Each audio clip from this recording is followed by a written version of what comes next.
በ5.4 ሚሊዮን ብር ጠቅላላ ክፍያ ቤት እየሸጥን ነው።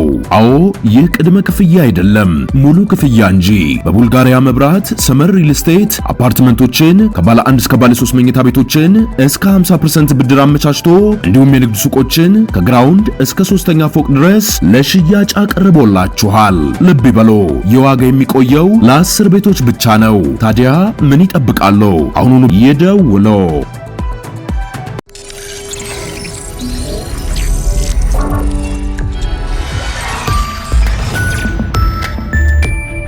ጤና ይስጥልኝ።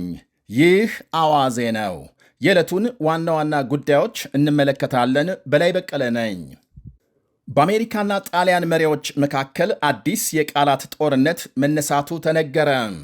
የአሜሪካ ፕሬዝዳንት ዶናልድ ትራምፕ በቡድን 7 የመሪዎች ጉባኤ መልከ መልካሟም የጣሊያን ጠቅላይ ሚኒስትር ጆርጂያ ሜሎኒ ፎቶ እንድንነሳ አጥብቃ ጠየቀችኝ ብለው ለአንድ የጣሊያን ቴሌቪዥን መናገራቸው ከፍተኛ የቃላት ጦርነት አስነስቷል።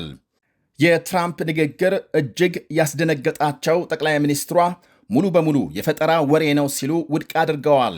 ውዝግቡ ተባብሶም የጣሊያን ውጭ ጉዳይ ሚኒስትር አንቶኒዮ ታጃኒ በመጪው ሳምንት ወደ አሜሪካ ለመጓዝ የነበራቸውን ዕቅድ መሰረዛቸው ታውቋል። ትራምፕ ለጣሊያን ቴሌቪዥን በሰጡት የስልክ ቃለ ምልልስ ሜሎኒ አብሬያት ፎቶ እንድነሳ አጥብቃ ስትለምነኝ ለእርሷ በጣም አፈርኩ። ምናልባት በደንብ ስላወራኋት ወይም ስላናገርኳት ተደስታ ሊሆን ይችላል ብለዋል። ጠቅላይ ሚኒስትሯም 7 ሚሊዮን የኢንስታግራም ተከታዮቻቸው ባስተላለፉት መልእክት እውነቱን ለመናገር በጣም ደንግጫለሁ በማለት የተሰማቸውን ገልጸዋል። የአሜሪካ ፕሬዝዳንት በወዳጅ ሀገሮች ላይ እንዲህ ያለ ድርጊት ለምን እንደሚፈጽም አላውቅም። እኔ ማለት የምችለው አንድ ነገር ብቻ ነው። ለአሜሪካ ወይም ለምዕራባውያን ጠላቶች ይህንን ድርጊትና ቁርጠኝነት አለማሳየታቸው ያሳዝናል። ትራምፕ ከዚያ ይልቅ ለእነዚያ የጠላት ሀገራት መሪዎች በጣም ተባባሪና ለስላሳ አቋም ያሳያሉ ሲሉ ወርፈዋል። ለማንኛውም አንድ ነገር እንዲያስታውሱ ያስፈልጋል። እኔም ሆንኩ ጣሊያን መቼም የማንለማመጥ መሆናችንን። ይህ የ49 ዓመቷ የጠቅላይ ሚኒስትር ጆርጂያ ሜሎኒ ምላሽ በሁለቱ መሪዎች መካከል ያለውን ያዝለቀቅ የፖለቲካ ግንኙነት ይበልጥ እንዳያሻክረው ተሰግቷል። ትራምፕና ሜሎኒ በዚያው የፈረንሳይ የቡድን 7 የመሪዎች ጉባኤ አፍ ለአፍ ገጥመው ሲያወሩ የሚያሳይ ምስል ወጥቷል። በ2022 በምርጫ ስልጣን የጨበጡት የጣሊያን ጠቅላይ ሚኒስትር ጆርጂያ ሜሎኒ ባለፈው የፈረንጆች ዓመት ትራምፕ ለሁለተኛ ጊዜ ተመርጠው ቃለ መሐላ ሲፈጽሙ በሥነ ሥርዓቱ ላይ የተገኙ ብቸኛ የአውሮፓ መሪ ናቸው። እናም በአውሮፓ ሕብረትና በአሜሪካ ፕሬዝዳንት መካከል አዲስ የግንኙነት መስመር እንዲፈጠር ሜሎኒ ዋነኛ አጋፋሪ ተደርገው በሰፊው ይታያሉ። ጠቅላይ ሚኒስትሯን በመደገፍ የጣሊያን ፖለቲካ መሪዎች አስተያየት እየሰጡ ሲሆን የሀገሪቱ ፕሬዝዳንት ሰርጂዮ ማታሬካ ስልክ ደውለው ሜሎኒን አነጋግረዋል።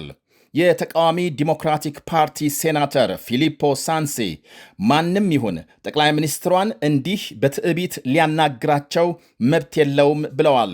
ሌሎች ፖለቲከኞችም ጣሊያን ውርደት አይገባትም፣ በብሔራዊ ጥቅምና ክብር በፍጹም አንደራደርም የሚል አስተያየት ሰንዝረዋል። ይሄ የትራምፕ ንግግር ሌሎች የአውሮፓ መሪዎች ላይ በየጊዜው የሚሰነዝሩት ጥቃት አካል እንደሆነም የሚገልጹ አሉ። በጠቅላይ ሚኒስትር ጆርጂያ ሜሎኒ ላይ የሚደርስ ጥቃት በሁላችንም እንደተፈጸመ የሚቆጠር ነው የሚሉ የጣሊያን ፖለቲከኞች ድምፅ ተበራክቷል።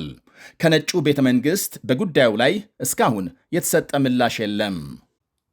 እስራኤልና ሄዝቦላህ ተኩስ አቁም መድረሳቸው ሲነገር፣ በሌላ በኩል እስራኤል ዛሬ በሊባኖስ በፈጸመችው የአየር ጥቃት 47 ሰዎች መገደላቸው ተመልክቷል። የሊባኖስ ጤና ሚኒስቴር ባወጣው መግለጫም በጥቃቱ ከተገደሉት ሌላ 100 የሚጠጉ መቁሰላቸውን ገልጧል። ሚኒስቴሩ ተዋጊና ሰላማዊ ሰዎችን ባለየው በዚህ ጥቃት ከሞቱት መካከል 7 ሴቶች እንደሚገኙበት አመልክቷል። የእስራኤል ጦር በበኩሉ 150 የሄዝቦላህ ኢላማዎች ላይ ፈጸምኩት ባለው ድብደባም ከ12 በላይ የሚሊሻ ቡድኑ ተዋጊዎች መገደላቸውን አመልክቷል።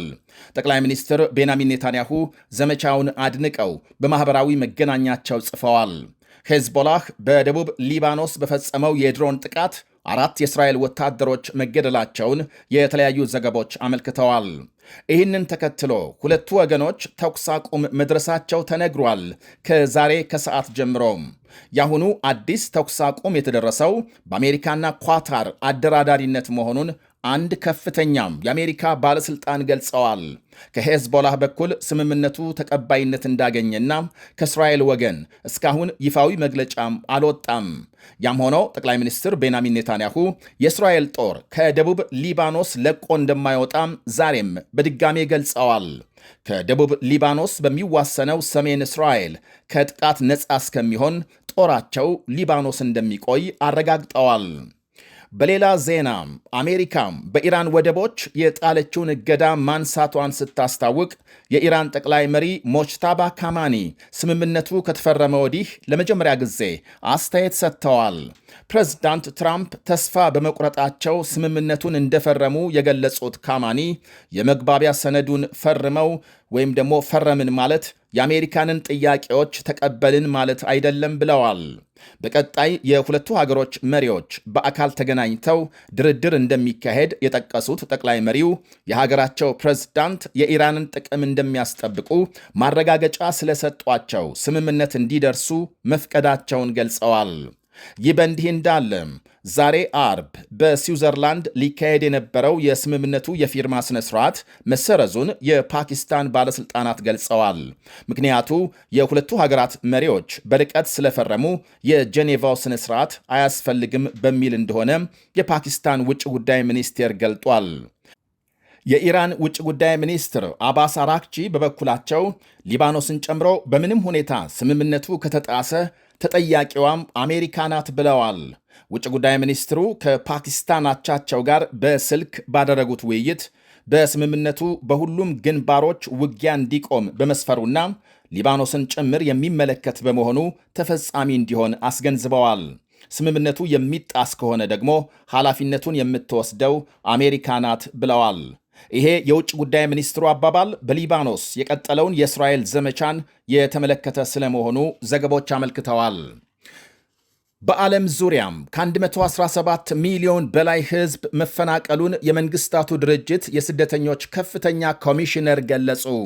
ኮሚሽነሩ በርሃም ሳልህ ከአዲስ አበባም ለሲኤንኤን በሰጡት ቃል እስካለፈው የፈረንጆች ዓመት ማብቂያም በዓለም ዙሪያ በኃይል የተፈናቀለው ሕዝብ ቁጥር ከ117 ሚሊዮን በላይ መሆኑን ገልጸዋል።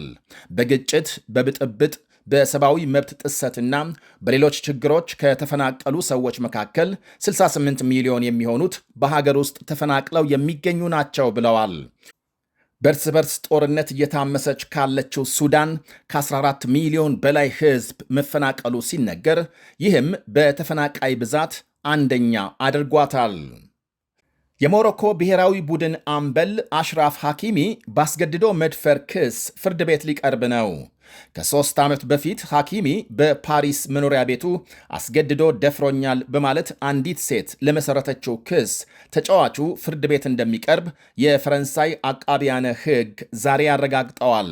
የ27 ዓመቱ ሐኪሚ መቼ ፍርድ ቤት እንደሚቀርብ ቀኑ በትክክል አልታወቀም። ተጫዋቹ ወንጀሉን እንዳልፈጸመ በተደጋጋሚ መግለጹ ይታወቃል። ይህ አዋዜ ነው። በ5.4 ሚሊዮን ብር ጠቅላላ ክፍያ ቤት እየሸጥን ነው። አዎ ይህ ቅድመ ክፍያ አይደለም፣ ሙሉ ክፍያ እንጂ።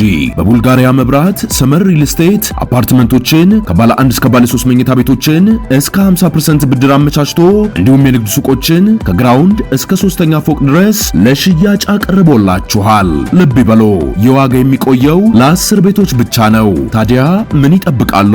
አሁኑኑ ይደውሉ።